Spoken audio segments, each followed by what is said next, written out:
Hi, it's Melanie again, and I guess you could call it part two, but just because it's the same day as the last one, I put on a sweater because it's getting a little chilly. Anyway, just giving another pre-op update on my pre-certification requirements.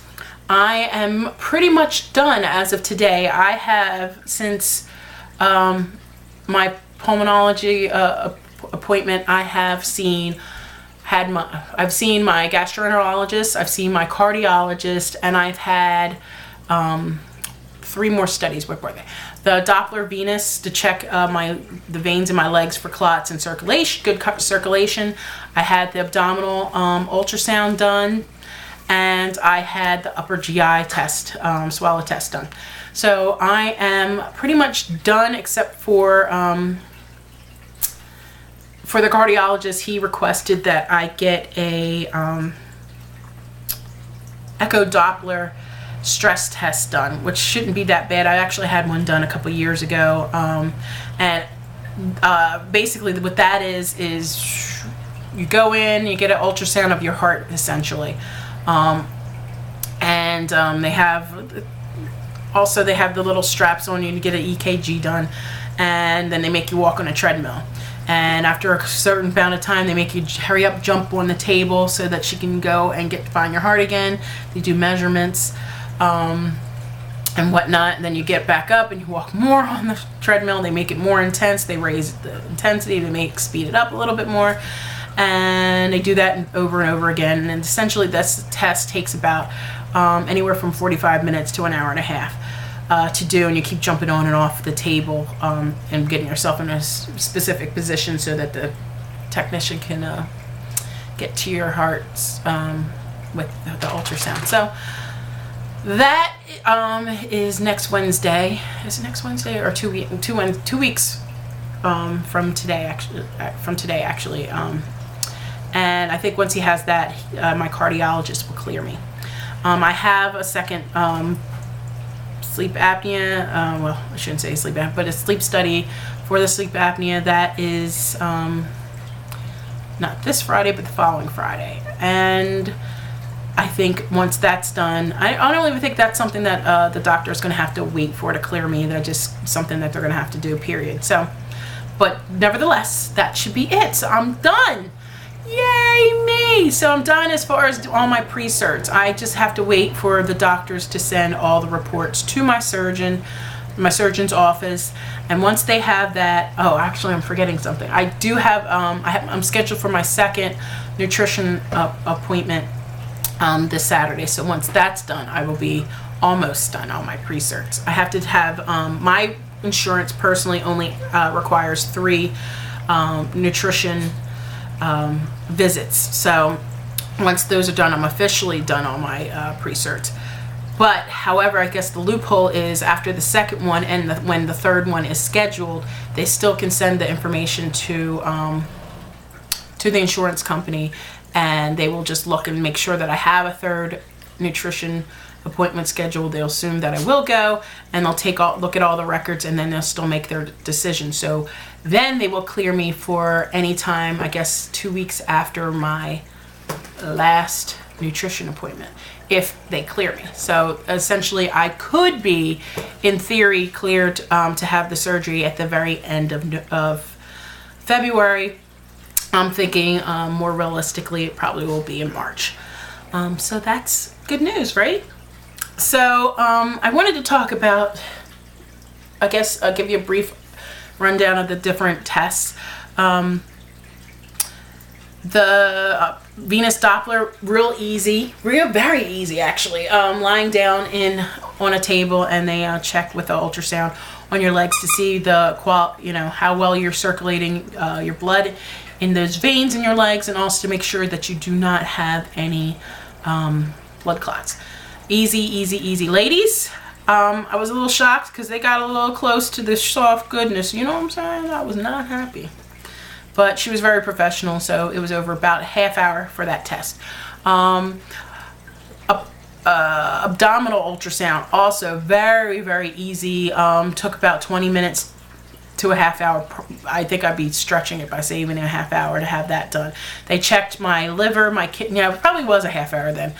Didn't seem that long. Check my liver, my kidneys, and I think my gallbladder.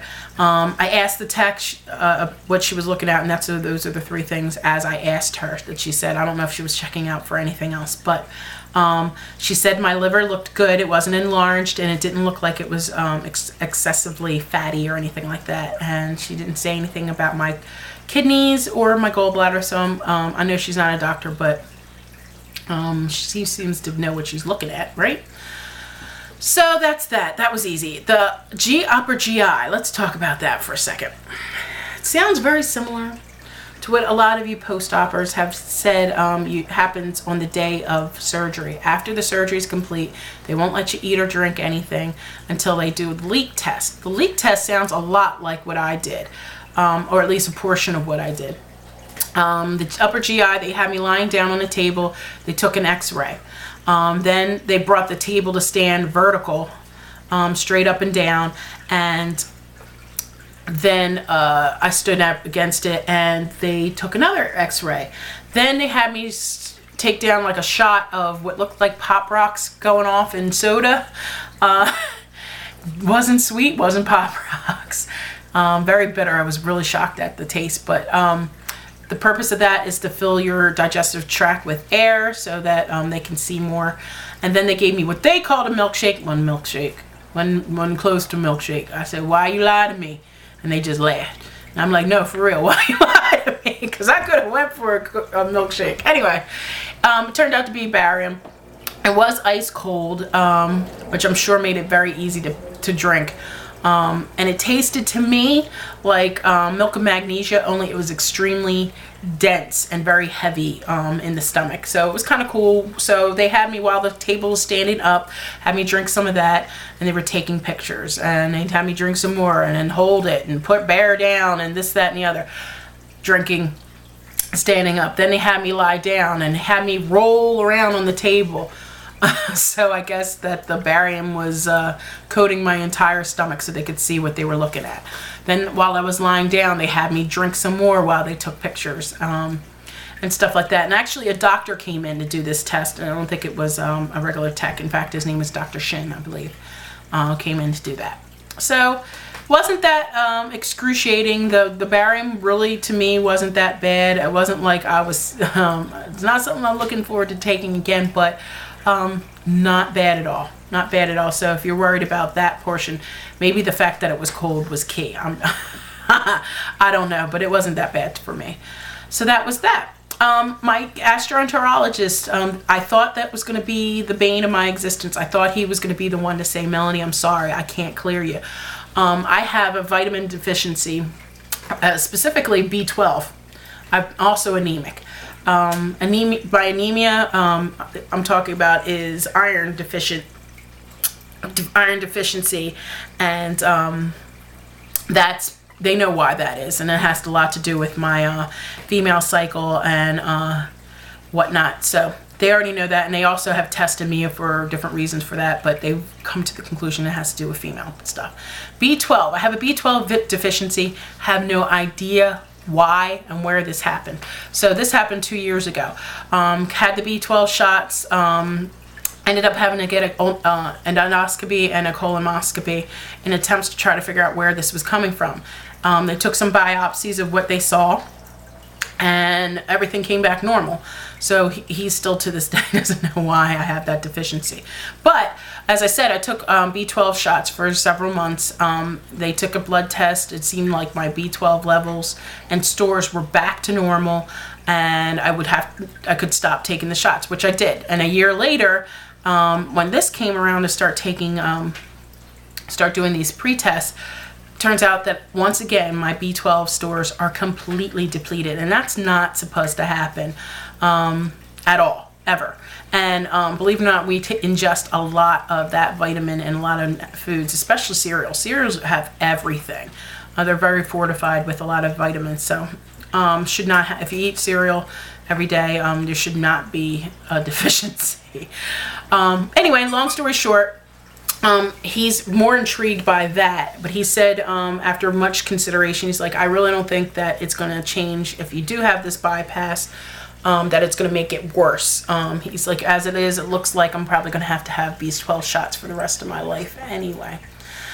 So that was pretty much it. I'm running late. I'm hoping this one will upload. So everybody, I will talk to you later, and thank you for watching, and thank you all my subscribers. Thank you all for helping me.